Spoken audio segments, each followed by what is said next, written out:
Welcome to Valley View Living, or welcome back to my regular viewers. Hi, my name is Megan. I'm a mum to 6. I live out in the country in New South Wales, Australia, and we are homesteading, homeschooling, home cooking family. And I share a lot here on my channel about the meals I feed my large family and about our homesteading journey as we start to learn all these olden day skills all over again, and just about general country life here in Australia. So I am on my first week of my sourdough journey. Shall we call it a journey? It's definitely a process, learning how to cook sourdough bread. Now, I first started with yeast bread about a week ago. I tried out a couple of recipes and my family and I were both pretty pleased with how the bread turned out. But then a friend of ours gifted us some sourdough starter.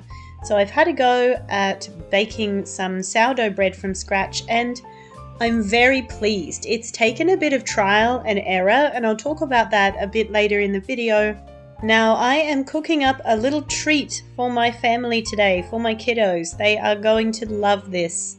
I picked up a couple of packs of butter puff pastry at the supermarket.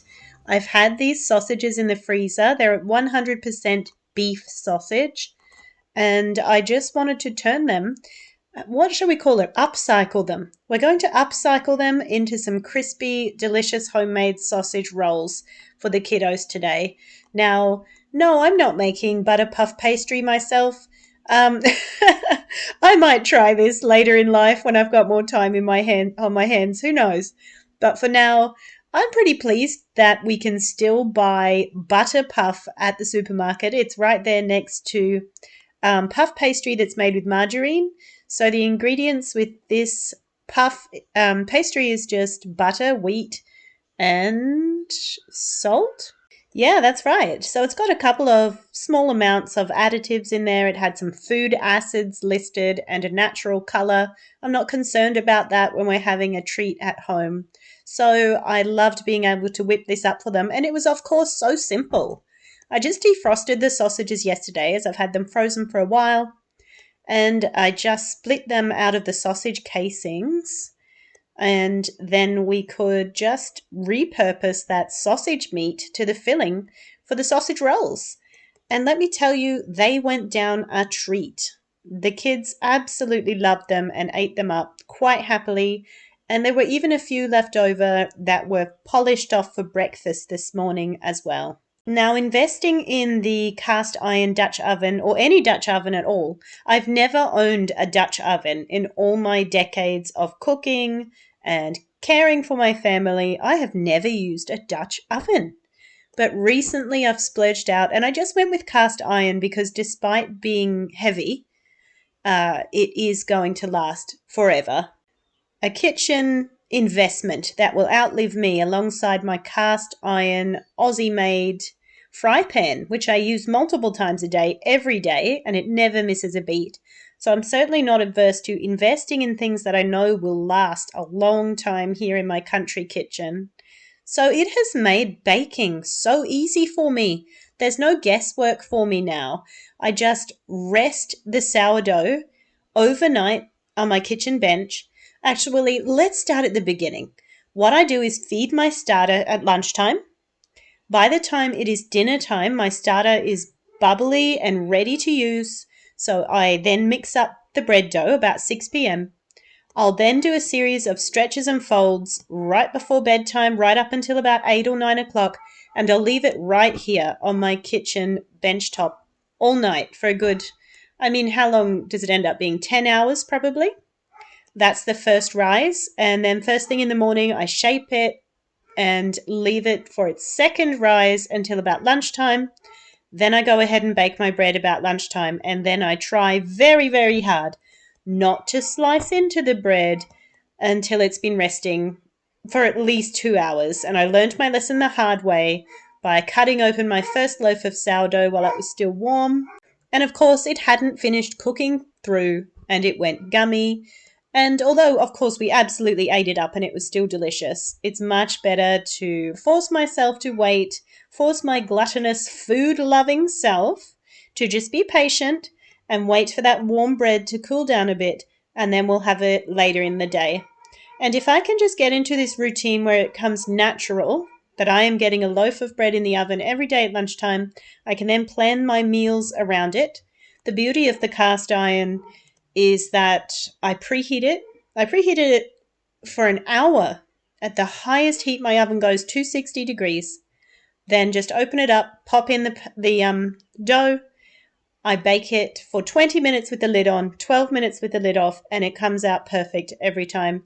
I am using the ratios from Farmhouse on Boone, her beginner sourdough recipes, and I have just used trial and error with my own rising in my own home environment and my own baking time and that kind of thing. But I do think the cast iron pot has really made things so easy for me. Now, out in the chook pen, Speckles here is doing fantastic with her 4 little cheepy chicks. She is keeping them as safe can be. She is doing a great job. And then we have our Rhode Island Reds coming up towards, they'll be laying around Christmas time, I hope, and certainly this summer, which is very exciting. The ratio split looks to about maybe 70% hens and 30% roosters, which I could not be happier with that. Well, maybe if it was 100% hens, but no, it's great. We've got to have a couple of boys in the bunch too. Not a problem. I'm just checking out how the fruit is going on our fruit trees at the moment. We have a couple of apricot trees. We have pear trees, an apple tree, and a peach tree as well. Now, the fruit setting this year looks to be quite reasonable, especially the apricots are looking, there are quite a few. So we have had a good pollination this year.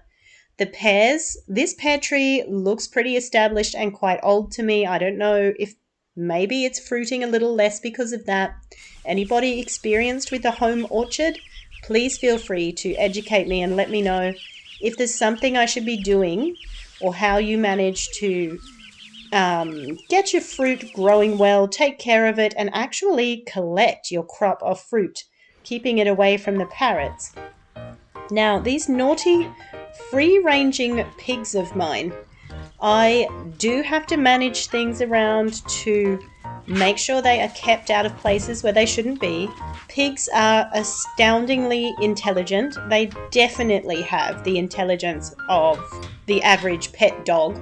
I would argue that they are smarter than a lot of the dogs that I've known in my time.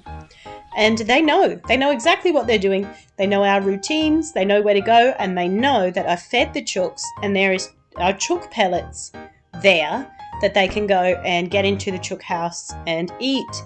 So I have to juggle things around a bit, feed the chooks and shut the pen. I'm letting out a few of the chooks to free range when they have laid, and then I'm closing up the hen house again.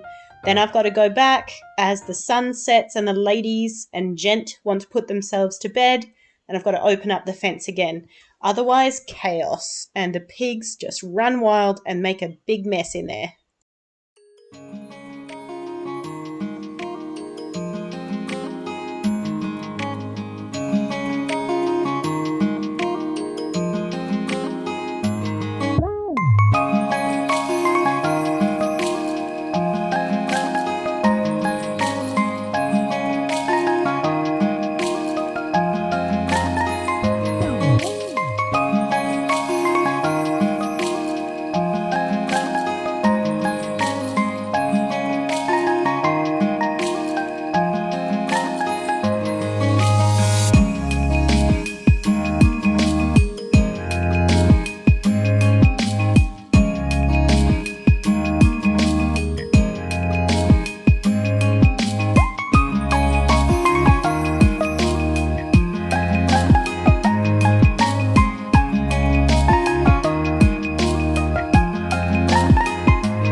Now, I was inspired by a recipe in one of the free food mags at Coles or Woolies, I couldn't tell you which one, but it looked absolutely delicious and it included a lot of the things that we all enjoy.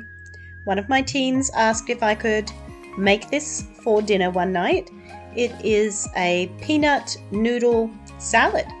So it's a simple dressing with tamari or soy, sesame oil, honey, peanut butter, some grated ginger and grated garlic, and I think that's everything. I just shake that up really hard until it's a beautiful dressing.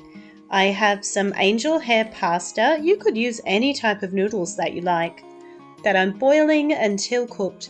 I'm just going to mix these angel hair pasta with the noodle dressing and some thinly sliced cabbage and some grated carrot.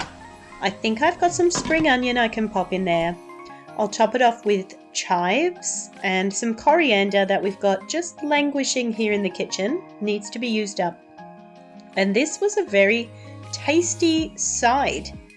Now I am just going to fry up some steaks and serve them on the side of this. The peanut noodle salad was well received. Everybody enjoyed it actually. And it kept well until the next day. In fact, we've just finished it off as leftovers with lunch today. And this was good. This was a nice change and something that I will keep and revisit in the future. It has been so interesting to me to reflect lately on how much more creative energy that I have. And in my role at home at the moment, the way that I express creativity, outside of YouTube of course, is new recipes, learning new skills, things like sourdough baking I've never done before, fermenting is of natural interest to me, and just trying out new foods. These are things that when I was really in the thick of pregnancy and breastfeeding and baby wearing, because my baby was so young, she had to be in the carrier while I was getting my daily work done. These things were not easy for me or even possible for me during those times. It felt like all of my energy was taken up just keeping little people alive, because I suppose really it was. And also, I guess my body and my mind were still just recovering from everything that I was giving every day and every night through the sleep deprivation and the caring. And I'm just thinking, why was I so eager to do so much during those years? I wish that I could have just settled into what my task was at the time, which was growing people in more ways than one, and just give myself a break. I don't know why I thought I had to do it all then, because I didn't have to do it all then. I could have waited till now. My youngest is, well, she's quite well over 2 now, and she's sleeping better, she's feeding less from me, and eating more actual food. And it's just a wonderful next step to have more time, more energy and ability, and find the things that do personally interest me again. Now, I love my large family so much, and I'm so glad that I could give those years to them. But it is also nice to have just that little bit more energy again, and to realize that that state, that intense, early, in the trenches mothering state, is temporary, and it does pass, and you do get more time for yourself in the end, eventually. And it actually does come a lot quicker than you realize. Now, this meal is perfect for my family for one of those cleaning out the fridge just before shopping day meals. It just takes the handful of veggies that are needing to be used up, a little bit of herbs, and we always have some kind of noodle to hand. And we've had quite a bit of beef, but speaking of that, we really have to look at how we are going to provide meat for our family ongoing off the homestead, and it's looking like we're turning more towards pork. Now, I will record and upload a video about our experience with raising backyard pork for the table, and I will share all of those thoughts and those experiences with you. Thanks for joining me today for my homemaking day, cooking for my family and enjoying some new meals along the way. And if you have enjoyed this content with me, please do feel free to like or comment or subscribe, and that way I will see you next time. Bye!